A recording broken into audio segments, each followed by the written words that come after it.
What is up, guys? So today we're talking about something a little different. We're going to talk about relationships, and in particular, we're talking about the toxic monogamy culture.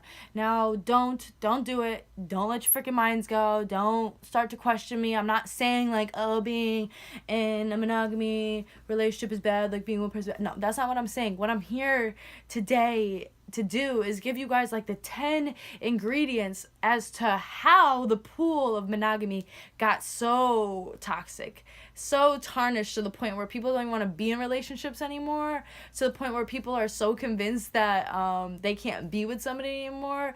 The point of giving these 10 ingredients is hopefully so that you can eliminate them from your own recipe, so that you can love again, so that you can find love again, so you can reach that point where you can love like before you've like you used to love before you've ever been hurt, that impossible place that you feel like you can never get back to. Yes, that's what I'm here for today. I'm trying to get you guys back to this place so that you can comfortably feel ready to be with somebody and not to feel like that it will be the end of your freedom. So the first thing that we're going to talk about is the idea that we have normalized jealousy to indicate that we love somebody, or that we want to be with somebody, or that we like somebody. So let's start with the first aspect of it, how we use jealousy to indicate that we're in love with somebody. We make them feel like that they're not allowed to do anything, right? We get jealous of everything they're doing if it doesn't involve us. We get jealous of the people that they're around if they don't, if they are different than us. We get jealous of anything that the other person is doing that does not involve you, right? So how does that make that other person feel? It makes them feel like they're in freaking prison, like they're on lockdown, like they need to be watching and very careful of every move they make so that they don't get you upset. You shouldn't feel like you're in prison in a relationship, and you also shouldn't feel like a police officer in one either. So if you're experiencing any of these two things, that is a warning sign that you are not in a healthy relationship, okay? Number 2 of that, how people have normalized jealousy to indicate that they like somebody, okay? Now, this is actually reverse. They'll try to make the other person jealous.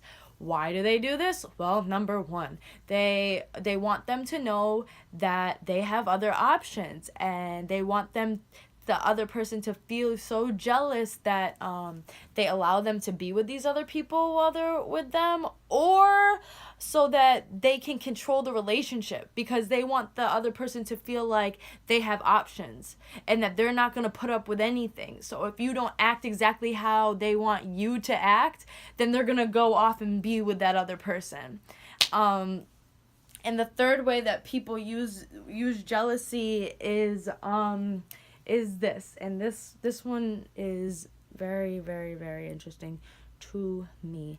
They use jealousy to not only control the other person, but they use it to keep an emotion alive in the relationship. When the relationship has fizzled so far that that they feel like they can't get anything else out of it, that they start getting attention from the person by making them feel jealous. And what kind of attention does that bring? All it brings is anger, and that is not healthy, guys.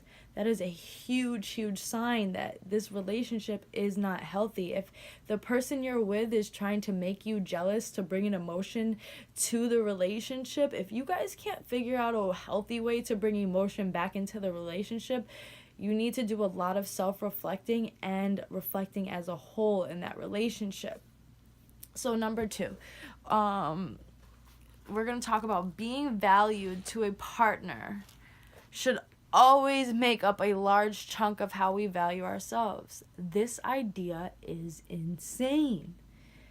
Using another person to find value in yourself will only drain you. Why? Because you're comparing yourself to this other person instead of comparing yourself to yourself, so that every day you can improve and you can eliminate the things that you don't like about yourself. You should not get into a relationship because you're trying to find some validation in your life. You should not get into a relationship if you're trying to find the value for yourself, and you should not stay in a relationship if you've realized that the only reason why you're in this relationship is because you didn't feel good about yourself and you needed somebody to make you feel better. Those are two signs, guys, whatever side you're on of it. You should not be in a relationship for this reason, and you should not get into a relationship for this reason. You can watch my video on self-love and creating the world within to help with this, to help construct value based on your self-worth and your self-love. And this is why they say, like, you can't be in a relationship with somebody, you can't love somebody until you love yourself. Because if you're with somebody to try to validate yourself, you're only going to mirror your problems and your issues onto that other person, and you're going to start assuming things that probably aren't even true. And those assumptions can kill, and those assumptions can make the other person, again, feel like they're in prison, or can make the other person question their worth and value. Like, you don't want to do that. You don't want to make somebody else question themselves because you're questioning yourself, right? That's just not fair. So number 3, the idea that you should meet your partner's every need. This goes along with the second thing, guys. You can't have this idea that your partner's supposed to meet every need. That's not their job. They're not your parents. They're not your mother. They're not your father. They're not God. That's not what they're supposed to be there for you for. And, you know, the second part is that people feel like they should meet in every need, and if they don't, they make that person feel inadequate. Well, that's not fair, because, like I said, we're not placed in people's lives to fix their every need. And you should understand that you can't be inadequate because you can't save somebody. You're not supposed to be in a relationship to save somebody. You know, you shouldn't feel inadequate because you couldn't help that person change. You have to remember that people can only meet you as deeply as they meet themselves, right? And what goes along with that, is you can't deem the other person too needy if they're on the spectrum of feeling like they need every need met, right? They're not needy, they just need to be woken up. They need somebody to make them aware of the fact that they need healing. If they're looking to other people, especially their relationship, to fulfill every aspect inside of them, they need healing. There is something inside of them that is screaming out for help. And when somebody gets to the point where they feel like that they cannot make themselves feel better, when they feel like they're not good enough, you 100% are not inadequate because you can't help them. At that point, they don't even really want help themselves, because, you know, they're just relying on other people. That has been their clutch. That has been their norm. And once they get through the healing, they won't be needy anymore. And it takes sometimes you walking away from that person to realize that they have to heal in the first place, you know? And it takes you walking away from a person sometimes to eliminate those thoughts of being inadequate. You have to remember, again, I'm going to say this one more time before I jump into number 4. You are not inadequate because you can't heal somebody. You need to focus on healing yourself, if that be the case, and then they'll see, and that will help them to heal. But if it's at a place where they're too far gone, then you need to walk away from that situation, and you need to let them know gently that, you know, there's some healing that you need to do here, and maybe some time apart will do that. You know, you cannot save everybody. That is a thing. You cannot heal everybody. And some people need a wake-up call, and, you know, that may be your responsibility to be that for them. Not everybody's for everybody. Not everybody's going to make it to the end with you, right? Okay, so number 4. This one's very important. The idea that your value to a partner is directly proportional to the amount of time and energy spent on you. Guys, this one is so important, especially at our age. Guys, I'm about to be 25 in a little bit, and I know a lot of you guys who watch me are around my age, either whether it be younger or older than me, whatever. We just happen to be at the phase right now where we're building, where we're creating, where we're learning ourselves. You know, some of us are fresh out of high school, some of us are 4 to 5 to 6 plus years out, but this time that we have is different, and it's special because this is time, extra time that we didn't have before, and this time we can use to specialize and to realize what moves us, and we can create to understand what makes us happy, and so we can figure out who we are. So it is so important to make sure you're spending time alone. It is important to make sure you're spending time with new people that are growing and that are at higher points than you, because the 5 people you surround yourself around are the most influential in what you'll become like. And if you spend your time with just one person, if you put all of your thoughts and you're only listening to one person, that limits your mind so much, for one. 2, that gives you that sense that you're in prison. Again, you're only getting one set of ideas from one person, and you know it's coming from them, you know, blah blah blah blah blah, right? It's prison. It's prison. Again, if you're feeling like you're in prison, you are not in a healthy relationship, right? And if you are feeling like you're a cop, you are not in a healthy relationship, and you need to also do some reflecting.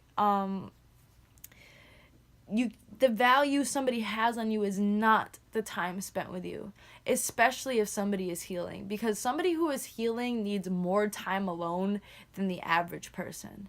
And this doesn't mean that they love you less, and just because they're focusing a lot of time on their self definitely doesn't mean that they love you less. They're probably trying to heal themselves so that they can love you more, so they can give you what you're more deserving of. You know, it is very easy to look at somebody and look at everything they're not doing, to look at the bad, the things that you necessarily don't like about them. But if you take a step back, people usually are trying to do what's best, and they are trying to fix things so that they can be better to you or to the world, period, and the people that surround them, period. So, you know, don't take it personal if the amount of time that they're giving out is not predominantly on you. Why don't you, instead of focusing on the fact that you're not getting the time that you need, why don't you focus on like what they're actually doing with that time? And usually it is a good thing that they're using it for. And if it's bad things, if they're using it to be doing things that they shouldn't be doing, you know, that is a huge sign that you should not be in that relationship, right? All of these steps and all these ingredients they'll give you key ideas to help you realize what you need to change, if you shouldn't be with somebody, if you should be with someone, things to watch for. So keep paying attention. Number 5, you're not in competition with other things they value in life. This ties in with number 4, and not taking the time they spend personally, and let it justify the value they have of you. You're not in competition with the other things they enjoy. You know, a person needs to be able to be creative. They need outlets of laughter, of happiness, of enjoyment. You can't get jealous, because if you're getting jealous, and if you're thinking that you're in competition with everything that they find joy out of, that again is going to make them feel like they're in prison, because you're taking away what they get joy out of. You're not the only thing that brings them joy, and that is a really sorry, is a really crazy thought. Oh, I'm sorry, guys. Okay. It is a really crazy thought to assume that you can be their only outlet, and you would want them to have other healthy outlets, so that if you guys are having a bad couple days, or if you are going through a rut, you can know that, oh, okay, well, he's just going to go play basketball this week, or, oh, he's going to hang out with his friends this week until we calm down. Instead of sitting there, and when things go wrong, you're not knowing what he's doing, because think about it. If a guy has no other outlet than you, when you guys aren't good and he's not hanging out with you, you're gonna have all these thoughts of like, what is he doing? Like, if he's not with me, what could he be doing? If he has healthy outlets other than you, it's gonna make you more calm and him more calm, because he's not gonna feel like he has to run to another girl. He's gonna know, well, I have this I can do. And vice versa too, whatever the case may be, girlfriend, boyfriend, whatever, guys, whatever it is, to understand and to know that your significant other has these healthy outlets, it will make everything more calm and peaceful for you and them, because you guys also don't want to experience cabin fever, where you start spending every waking minute together, and like you know, like everything they start to do becomes irritating because you just need space and time for yourself, because it is important to separate time for yourself, guys. This is so important, especially if you're in a relationship. You still need time for yourself. You still need time to focus on healing, being creative, getting your exercise, and making a living, you know, helping your career grow. You can't just cut off aspects because you're in a relationship. Like I said, relationship is not prison. It is not supposed to be that. It is not. Okay, so the next thing is number 6. And this is so important, guys. The idea that marriage and children are the only way to validate a committed relationship.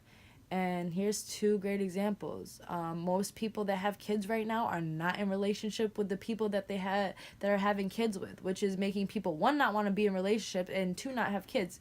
And the other thing is, don't you know some people who, you know, are married and not happy? Don't you know some people, I know a lot of people in particular that have got engaged and didn't get married by the time 6 months or a year have gone by of them being engaged? Right. Because you can't use these 2 things to save a relationship or to save a marriage.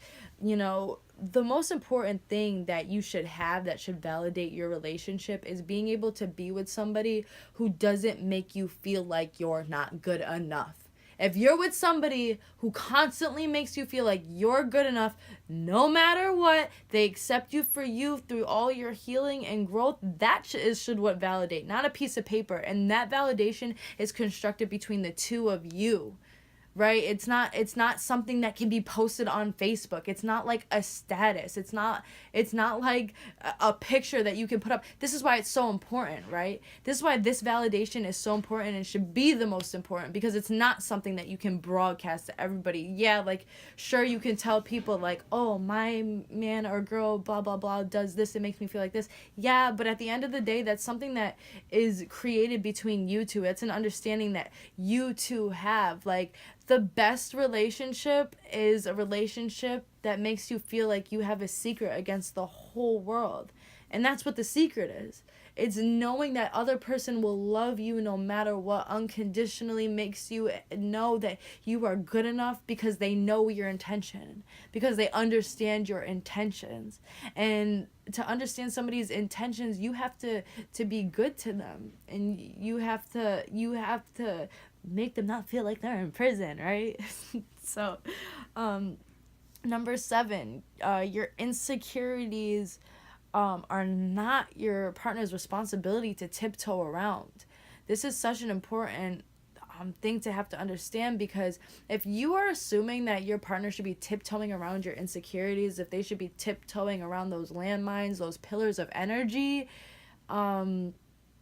those pillars of energy can also be, I talk about also in creating your world, but if you feel like there should be tiptoeing around it in your mind, that's subconsciously making you believe that it's not your responsibility to work on those things, right? If you're assuming that they're going to tolerate them and tiptoe around them, then you feel like you don't have to work on them. And this is the reason, if you go back, that people make you feel jealous for talking and being around other people, or people make you feel like you can't hang out or do anything else, right? It's because they don't feel like they can be around anybody else, because you're the only person that accepts them, right? You and their freaking mother are the only people that are accepting them, because you're being so cautious around them. You walk on eggshells around them. You're doing exactly what they want you to do. This is not a healthy relationship. Again, this is freaking prison. This is prison. And if you're on the other side of it, you need to start to heal. You cannot expect your partner to take on all your baggage, right?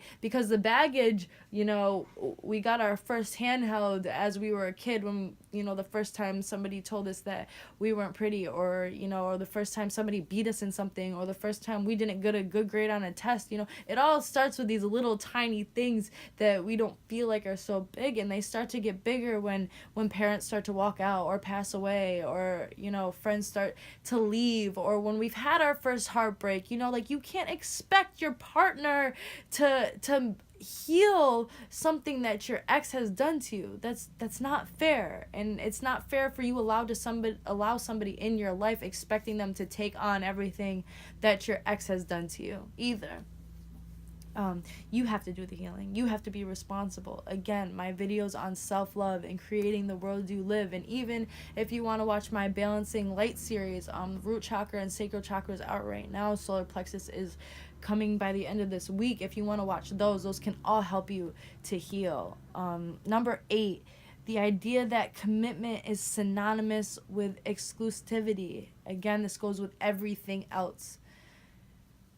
A committed relationship does not mean that you only spend time with that person only spends time with you, and it also does not mean that they're never going to look at somebody else. I'm not saying that they're allowed to be touching somebody else or sleeping with somebody else. I'm just saying that people are going to look.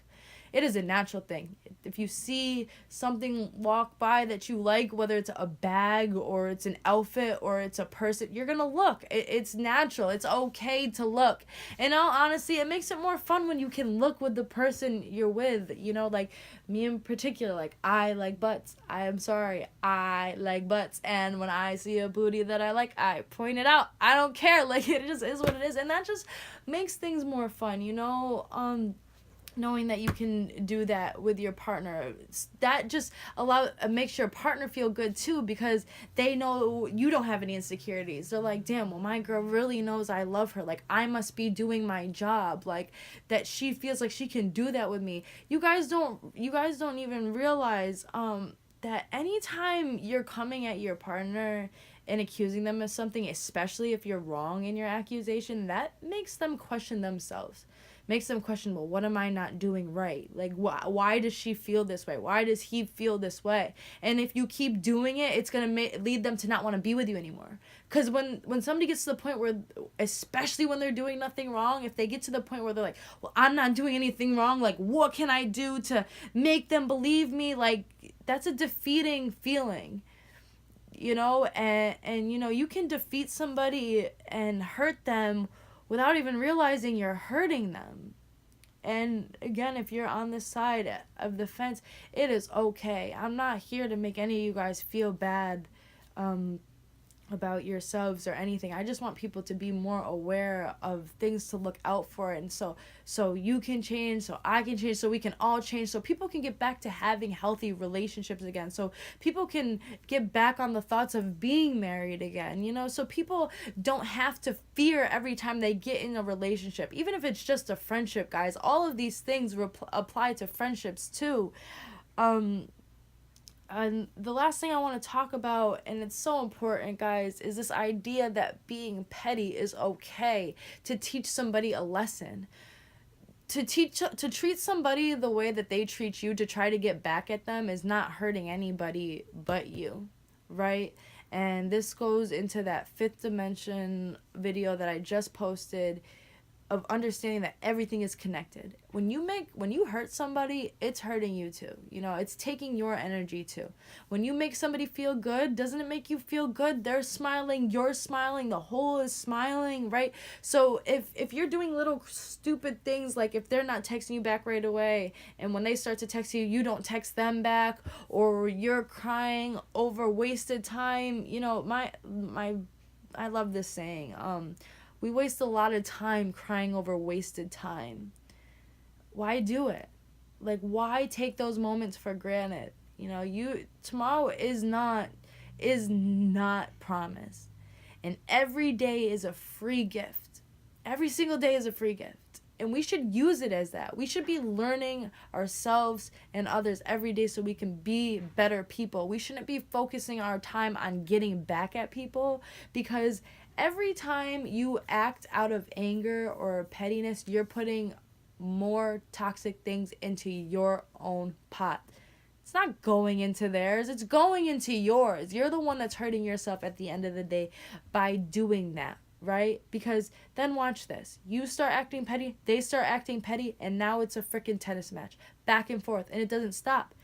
And, you know, during this time, a lot of people's egos get so freaking big, and the conscious of it gets so freaking big, because you're starting to think, well, they did this, why did they do this, why did they do that? And the conscious of being petty gets so big, and the ego of it gets so big that nobody can stop. And it doesn't stop until the relationship gets so bad that one of you ends up walking out, and now you both are just hurt. And after time goes by, you sit back and do some reflecting, and you're like, damn, well, if I would have just chilled out, I would have just chilled out. You know, and all of these things boil down to that. Everybody needs to chill the hell out and stop taking everything so serious, and start having some fun and having some faith and having some trust in this world and in other people. Because to get trust, you have to give it. And to get love, you have to give it. And to get compassion, you have to give it. And to give, you have to understand you were all those things without anybody else. To give love, you have to be love. To give compassion, you have to be compassion. To be empathetic, you have to be empathy. You know, it's all that simple. One love, guys. I hope you take a lot out of this one. See you guys soon.